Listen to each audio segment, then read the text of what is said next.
Hello guys, kamusta? Ngayon may sponsored product tayo from Anki, isang IP camera na tinatawag na Crater 2. Alam nyo ba pwede siyang i-connect sa Starlink? Then tuturuan ko kayo paano to gamitin at i-set up at yung mga features niya para sa home security.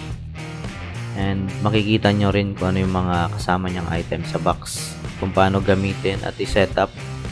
Then makikita nyo yung quality ng videos and photos. Tara, simulan na natin. Nga pala guys, huwag nyo kalimutang i-like yung ating video at mag-subscribe din. Salamat. So start tayo dito sa camera syempre. So ito yung indoor pan tilt camera. So pwede siyang maikot.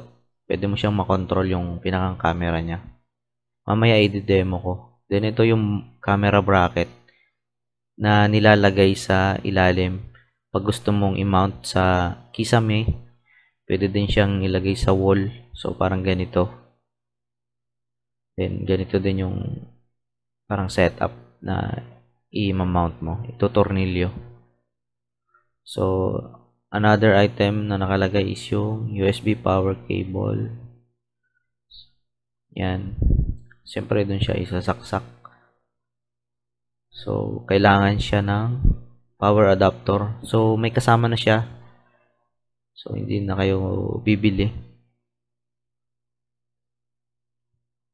Then, ito, yung para malaman nyo kung legit or original. Verify yung authenticity. Then, may kasama siya mga screw. Pag ibabaw nyo sa semento or sa kahoy.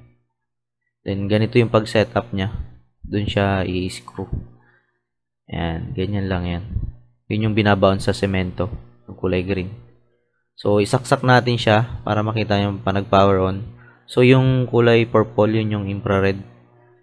Then, ito, simulan natin pag-setup. May manual naman. Una dyan is, i-install natin yung mobile app. So, i-search nyo lang yung My Anki. Available siya sa Android at iOS. Makita nyo sa Play Store at App Store. So, if wala pa kayong account, sign up lang. So, lagay nyo lang yung email and password nyo. So, nag-require to ng OTP. Ito yung makita nyong email once na nag-sign up kayo. Balik lang kayo dun sa app, then lagay nyo yung OTP. Then, click nyo lang yung sign up. Then, i-agree nyo lang to para may access dun sa media library. Then allow. Click nyo pala tong plus para i-add natin yung camera. So smart camera ang tawag sa kanya. Kailangan to nakasaksak guys. So i-agree nyo lang to para ma-enable yung camera, para ma-scan yung QR code na nasa likod ng camera. So ito siya. Dito may problema yung camera ko, blur. So ma-manual enter ko na lang yung niya, pinaka ID. So pag i-config yung sound yung recommended, then kailangan to ng access sa location. Nagre-require to ng access sa Wi-Fi. So ilagay nyo lang yung password ng Starlink nyo, ng Globe or PLDT para mag-connect. So ito siya connecting. Make sure malapit yung phone nyo dun sa camera kasi tumutunog-tunog siya guys. Once okay na yun, pag-enterin kayo ng kung anong gusto yung pangalan dun sa camera. So once okay na yun, click nyo lang to para makita nyo yung live feed. So dito, required kayo sa unang setup nyo na maglagay ng password dun sa camera. So dito naglagay ako ng password para hindi ma-access ng iba. Yun, ito naman, optional lang naman tong So, okay na yun. Fully configured na siya. Next natin is installing na tayo ng microSD. So, if hindi nyo alam, andito siya sa may ilalim. So, pwede mo siyang i-tilt or i-pan yung yung camera mismo. Ang ganito lang, do sa mobile app. So, madali lang siya. Ayan. Yung pan niya, up to 350 degree. Then, yung tilt niya, 60 degree.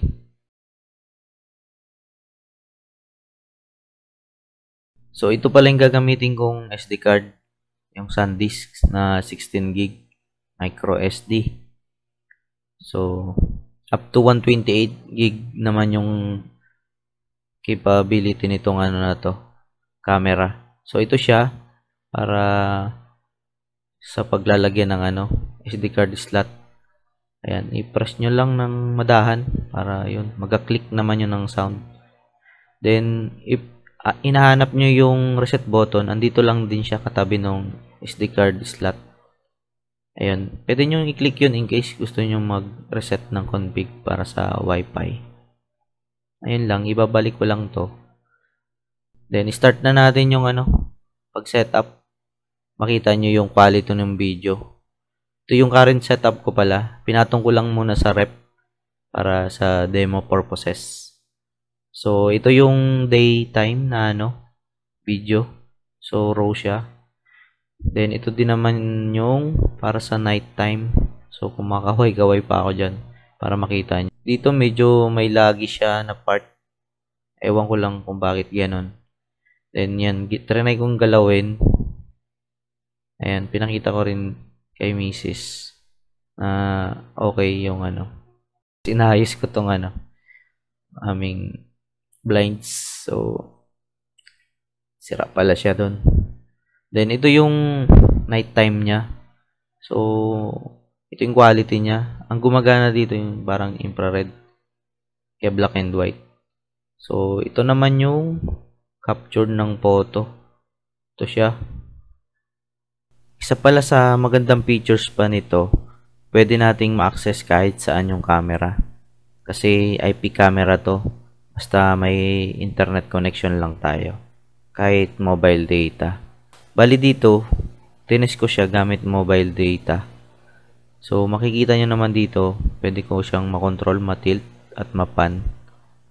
Then, isa pang magandang features dito, pwede mo siyang i-record. Bagay na bagay ito sa may mga ano, may mga piso wifi, piso net, or computer shop. Pwede din sa garage. Pwede dun sa pinakaharap ng bahay. Basta wag lang siya mababasa ng ulan. Ayun, maganda siya din sa loob ng bahay.